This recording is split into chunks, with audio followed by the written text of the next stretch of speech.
Celebrating 42 seasons on the air, Farm Week is a production of Mississippi State University Extension. Today on Farm Week, in a special feature show, a unique dialogue between beekeepers and farmers. In Southern gardening, don't just bury a transplant. Gary says start that new plant from seed. Despite a shortage of veterinarians, some new animal doctors are finding homes and paying off their college loans in the process. And 11-year-old Peyton Bell, a young girl who lights up the ring. Farm Week starts right now.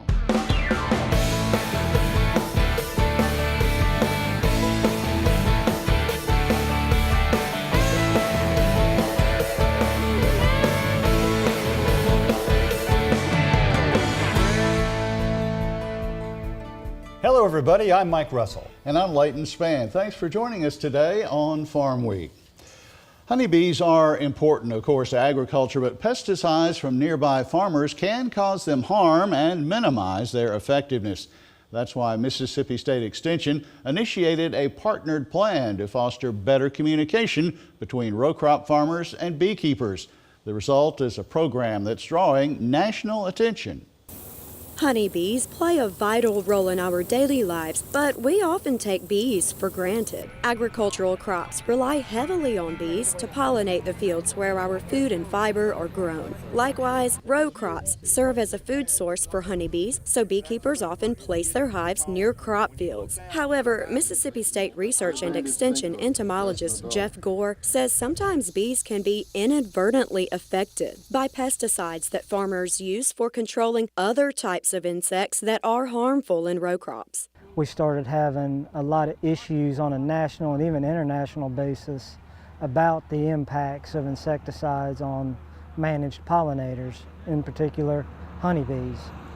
And so it's been very, very important to get all of these groups that are involved in both row crop agriculture and in beekeeping together at the table to talk about what those national and international problems have been.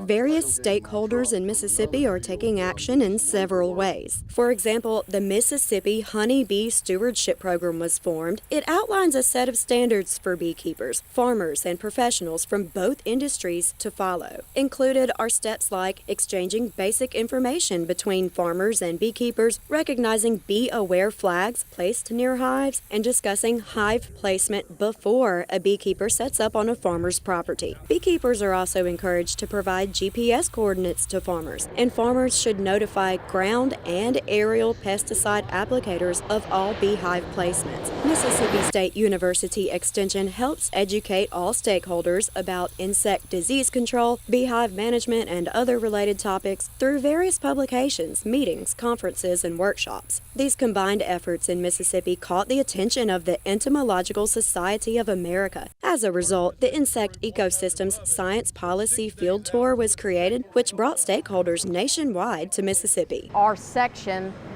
determined that pollinator health would be a technical issue at which we would focus our efforts on. And what we wanted to do was build awareness both within our section and with the public on pollinator health. As a logical next step to ESA plant insect ecosystem section's focus on pollinators, we wanted to bring people down to Mississippi to see an example of one of the first programs that brought together beekeepers and growers. And so we were able to talk with people and invite them down to see the Honeybee Stewardship Program here firsthand and understand how communication between different groups was able to facilitate some of the positive interactions. In addition, there's another approach to protecting honeybees. Jane DeMarchi with American Seed Trade Association says it involves using a wider variety of seed selection. We're looking particularly in the pollinator space about how we can protect pollinators around areas that are using seed treatment and how we can also improve pollinator habitat using different types of wildflower and other kinds of seed. One of the biggest take-home messages is that challenges with insects and pest management will vary between different regions of the country. For example, Mississippi growers face much more pressure to control insects since the insect population is much higher compared to other parts of the U.S. And interacting with my colleagues from Mississippi State, you know, I started hearing about the great progress that they've made in bringing the farmers and the honey producers or beekeepers together to talk about these issues of bee health. And that was kind of my main reason for participating here. My initial gut reaction is, you know, if you guys can find this coexistence between the beekeepers and growers under this very intensive input-heavy production, you know, I think we have to be able to do it too, right? Because our production isn't as intensive. There aren't as many insecticide applications. One of the stops during the field policy tour included Provine helicopters in the Mississippi Delta. Participants watched a field aerial application and experienced hands-on learning about innovative technology used to enable a safe aerial pest management application. During an in-field session, the group learned about integrated pest management programs as well as economically important insect pests in Mississippi crops. Discussions with researchers, agricultural consultants, and growers also took place. Participants also visited a native pollinator conservation site, followed by a trip to the demonstration research plots at Mississippi State University's Delta Research and Extension Center in Stoneville. When you've got thousands of acres of soybeans blooming,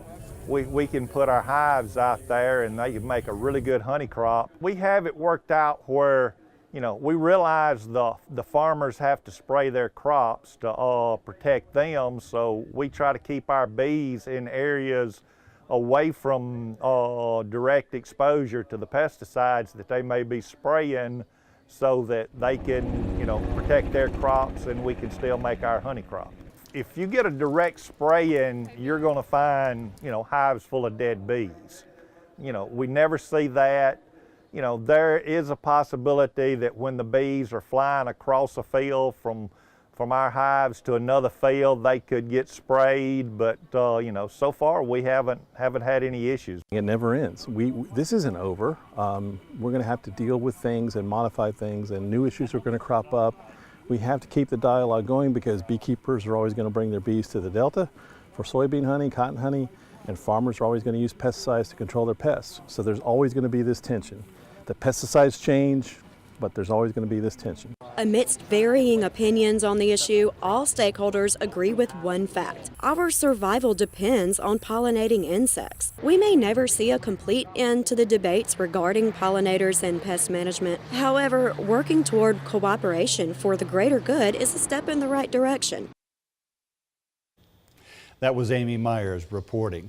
This year, how'd you like to start your own plants from seed instead of buying transplants? It's a little easier than you might think. Here's horticulturist Gary Bachman with the step-by-step process.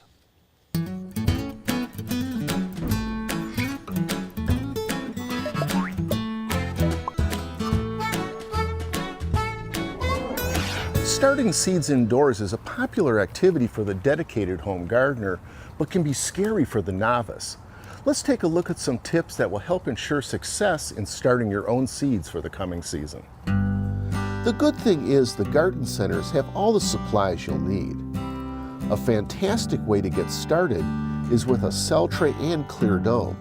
Sometimes they're called a seed starting greenhouse, and have everything needed to grow more than enough seedlings. Simply add water, and the coconut fiber pellets soak up the water and expand. Break up the pellets to fill the cells. Today we're sowing tomato seeds by placing a couple of seeds into each cell because not all the seeds will germinate. Water the seeds in and cover with the clear dome, and voila, you have a mini greenhouse. Place in a bright sunny window or under fluorescent lights. Once the seeds start to germinate, prop up the dome cover to improve air circulation and remove the cover when all the seeds have germinated. On nice days, take the seedlings outside in bright light but not direct sunshine. In about 6 weeks, the tomato transplants will be ready to set out into the garden or large container.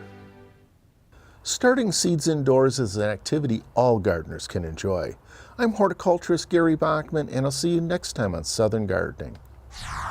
We'll take a break here, but don't go away. Coming up in our final Farm Week feature, she is now 11 years old, but you'd never know it. In just a year, 4-H'er Peyton Bell has come far. She's young but driven, and she's got a bushel of awards that proves she loves what she's doing. And the rest of what they call her goat village is right there too, helping her roll with the punches. The sweet story of a young girl who lights up the ring, coming up shortly on Farm Week. At Mississippi State University, Extension is reaching beyond the college campus and impacting adult education. We're instructing agricultural professionals on the latest trends in research and technology, inspiring communities, empowering small businesses, and promoting the growth of healthy families where youth and adults can reach their fullest potential. The MSU Extension Service, sharing our vision for the future. Welcome back. Let's take a quick look at the Farm Week calendar. First, an all-day pecan education workshop on Wednesday, March 20th at the Central Mississippi R&E Center in Raymond. You'll learn about establishing and maintaining an orchard, grafting, irrigation, pecan varieties, and weed, disease, insect, and wildlife management. This workshop is particularly helpful for beginners, but all commercial pecan growers are welcome. For more info, call Dr. Rebecca Mellinson at 601-857-2284. Next, on Thursday, April 4th from 2:30 to 6 at the Coastal Plain Branch Experiment Station in Newton, it's a forage field day. There you'll learn about alfalfa production, winter grazing systems, variety selection, forage economics, drought insurance, and more. There will be a catered dinner. Registered by Friday, March 29th. For more information, call Jenna Mosley at 601-683-2084. Now check out this week's Farm Week Snapshot.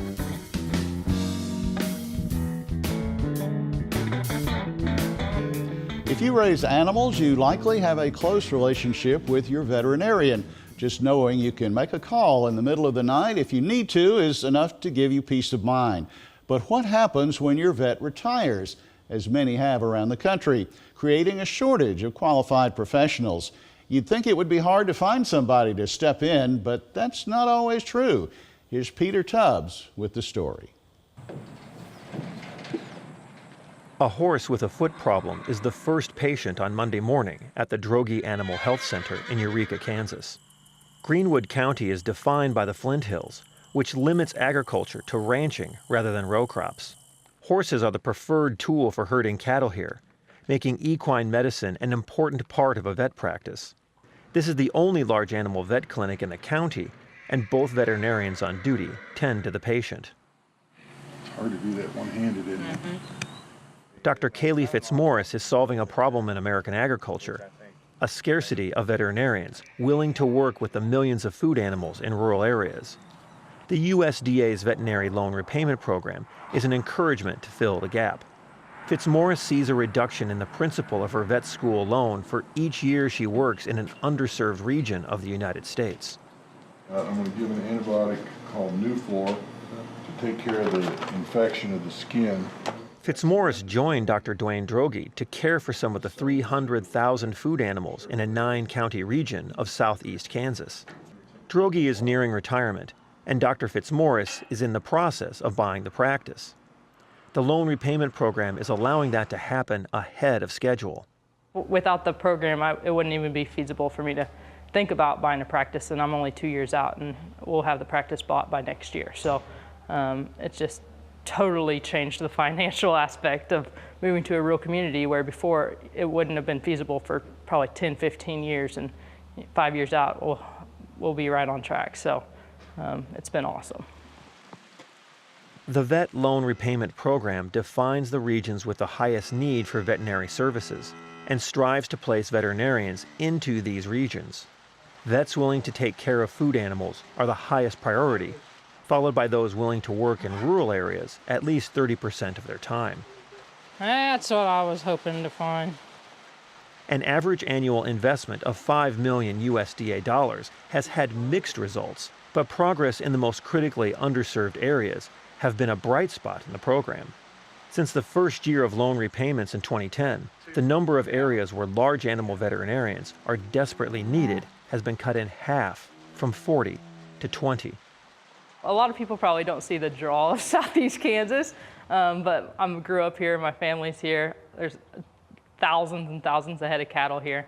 Ranchers are here. It's been the perfect place for me, and I mean, I'm glad, I guess, there was a shortage of veterinarians here. It worked out really well. Maintaining the veterinarian supply may be as important to the country's food chain as the animals themselves. The USDA estimates that American meat consumption will continue to grow over the next 20 years, which will require an increase in food animals to satisfy America's taste for protein, and an increase in veterinarians to maintain the health of the herd.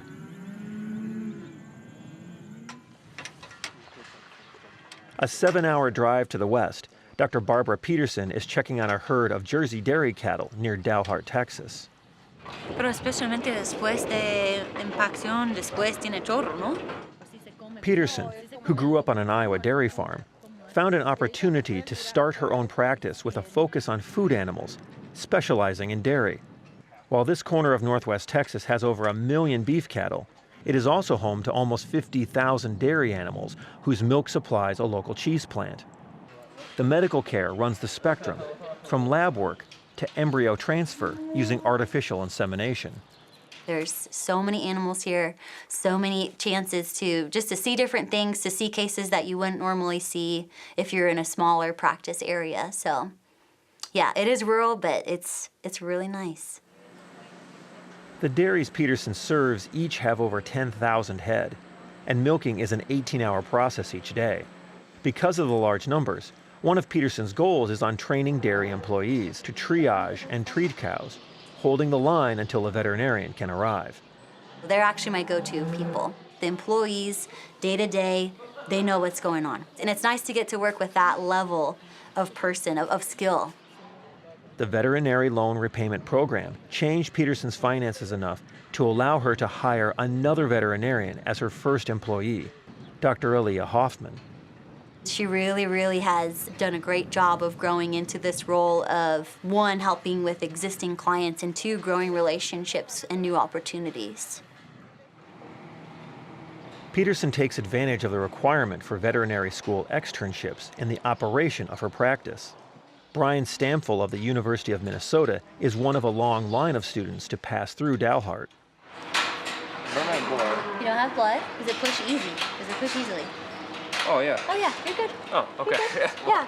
Externships are valuable to vet students, both to learn the type of work a student prefers and the region of the country where they are most comfortable. Having veterinary students is a lot of fun because they're about to graduate, they're ready to get in the field. We really enjoy teaching them, and we learn from them too. They're always showing us different things. Time spent working in a community can help overcome preconceptions of an area, even if they appear to be a tough sell to an outsider. In the end, however, the work is the biggest draw to a job, regardless of location, incentives, or pay. 3 days old. Animal husbandry is definitely the most important part of our job, and I think more so even sometimes than our veterinary degree, because whether you have 10 animals or you have 10,000, each one of those girls needs to be looked after and cared for. No question, 4-H is a time of happy memories for many of our country's kids. For one young lady, though, it was also a time of extraordinary growth. From one of the many extensions in the U.S., this one at Mississippi State University, here's a special explanation of just how extension matters. Peyton Bell is outstanding. She's dedicated, she's hardworking, and she just has the brightest personality. That's what the judges always comment about her. They was like, you know, I didn't see you until you smiled. And once she smiles, she has your attention. Everybody at the show love her and they cheer for her, and when she win, everybody cheering. So we're very proud of her. I enjoy seeing these kids grow into this and getting at the front of that line. It takes initiative. You have to want it. And she's wanted it from day one.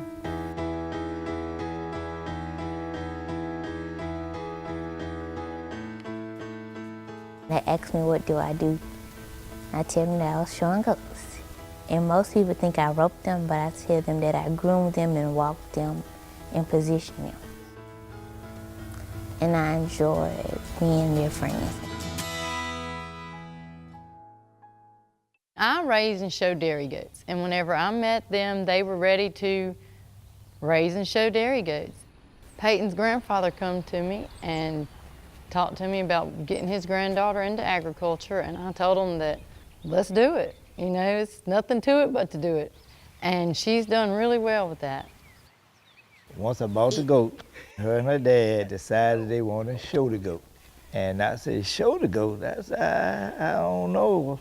She said, well, I'd like to show him, Granddaddy. I said, well, okay, we'll see about it. And of course, we went to the 4-H people and found out that they do show goats. And then we always have to know all the parts to the goat, from the muzzle to the tail, every part. After getting with Miss Deidre, and Miss Deidre worked with her on showing and the procedure and methods of showing, my granddaughter, she's very sharp. She learned very, very well. And we try to teach her the right way and try to teach her to do it the right way every time.